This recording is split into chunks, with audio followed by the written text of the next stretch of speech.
നമുക്കൊരു hair മാസ്കിൻ്റെ video കണ്ടാലോ?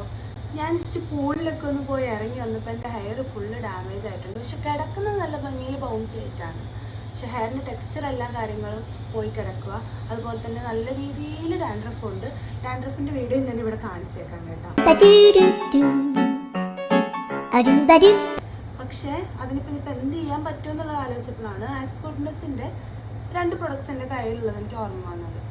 Ax ഗുഡ്നെസ്സിൻ്റെ റീത്താൻ ശികക്കായ് പൗഡറും അതുപോലെ തന്നെ ഈ കല്ലോഞ്ചിൻ്റെ പൗഡറും. കല്ലോഞ്ചി എന്ന് പറഞ്ഞു കഴിഞ്ഞാൽ നമ്മുടെ കറുത്ത എള്ളില്ലേ, കറുത്ത എള്ളാണ് കല്ലോഞ്ചി എന്ന് പറയുന്നത്. ഇതിൻ്റെ 2 പൗഡറും കൂടെയുള്ള മിക്സ്. അതെങ്ങനെ മിക്സ് ചെയ്യാന്നുള്ളത് നിങ്ങൾ പോയിട്ട് കണ്ടിട്ട് വായോ.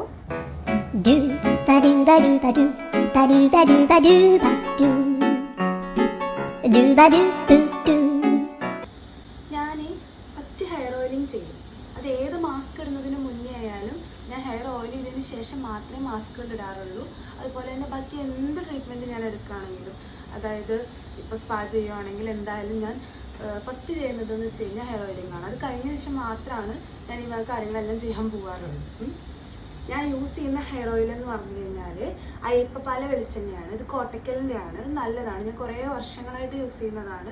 ഞാൻ ഒന്നല്ലെങ്കിൽ അമ്മ കാച്ച എണ്ണയോ അല്ലെങ്കിൽ ഈ അയ്യപ്പപ്പാല വെളിച്ചെണ്ണയാണ് ഞാൻ കൂടുതൽ യൂസ് ചെയ്യാറ്. നമുക്കിത് തലയിൽ തേച്ചിട്ട് വരാം. ഇതൊരു വയലറ്റ് കളറാണ് ഇരിക്കുന്നത്. കൊള്ളാം. ഞാൻ കുറേ കാലങ്ങളായിട്ട് യൂസ് ചെയ്യുന്നതുകൊണ്ട് എനിക്കിതിൻ്റെ ബെനിഫിറ്റ്സും കാര്യങ്ങളെല്ലാം നന്നായിട്ട് അറിയാം. എൻ്റെ തലയിലെ താരനൊക്കെ പോകാൻ വേണ്ടിയിട്ട് ഒരുപാട് നല്ല രീതിക്ക് എന്നെ ഹെൽപ്പ് ചെയ്തിട്ടുണ്ട്. അപ്പോൾ നമുക്കിത് ബാക്കിയും കൂടെ തേച്ചിട്ട് വരാം. ഞാൻ തലയിൽ നന്നായിട്ട് എണ്ണയൊക്കെ പരട്ടി വന്നിട്ടുണ്ട്. ഇനി ഞാൻ ചെയ്യാൻ പോകുന്നതെന്ന് വെച്ച് കഴിഞ്ഞാൽ, ഞാൻ ഈ മിക്സ് ചെയ്ത് വെച്ചേക്കുന്ന ഇതുണ്ടല്ലോ, ഇത് ഞാൻ എൻ്റെ തലയിൽ പരട്ടുവാണ്. എല്ലാ സ്ഥലങ്ങളിലും നന്നായിട്ട് പരട്ടി കൊടുക്കുക. തലയുടെ ഉള്ളിലും, അതായത് തലയോട്ടിയുടെ ഉള്ളിലല്ല, തലയോട്ടിയുടെ ഉള്ളിലും കാര്യങ്ങളിലും എല്ലാം നന്നായിട്ട് പരട്ടി കൊടുക്കുക. ഞാനപ്പോൾ ഇത് പരട്ടിയിട്ട് വരാം. ഞാൻ വാഷ്റൂമിൽ പോയി ഹെയർ മാസ്ക് എല്ലാം നന്നായിട്ട് തലയിൽ അപ്ലൈ ചെയ്തു.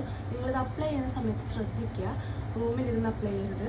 അതുപോലെ തന്നെ ഹോളിലോ അങ്ങനെ ഇവിടെ ഇരുന്ന് അപ്ലൈ ചെയ്യരുത്. ഒന്നല്ലെങ്കിൽ വീടിന് പുറത്തോ അല്ലെങ്കിൽ വാഷ്റൂമിലോ പോയിട്ട് വേണം അപ്ലൈ ചെയ്യാൻ വേണ്ടിയിട്ട്. കാരണം ഇത് നന്നായിട്ട് സ്പില്ലാവും. സോ ദാറ്റ് നമുക്ക് ഇനി ഹെയർ കെട്ടി വെച്ചതിന് ശേഷം ഒരു 10 to 15 മിനിറ്റ്സ് മതി. കാരണം ആ ടൈം നമുക്ക് നന്നായിട്ട് യൂട്ടിലൈസ് ചെയ്യാൻ പറ്റുമെങ്കിൽ, അതായത് ഒരു സ്പായൊക്കെ കൊടുക്കുകയാണെങ്കിൽ നല്ലതാണ്. അതായത് ഹോട്ട് ഓയിലൊക്കെ ചെയ്തിട്ടുള്ളതല്ലേ നമ്മൾ ആദ്യം തന്നെ. അപ്പം അതുകൊണ്ട് ഒരു സ്പായൊക്കെ കൊടുക്കാൻ പറ്റുമെങ്കിൽ നല്ലതാണ്. കുളിയെല്ലാം കഴിഞ്ഞു. ഇനിയിപ്പോൾ മുടി എങ്ങനെ ഇരിക്കണമെന്ന് നമുക്ക് നോക്കി നോക്കാം.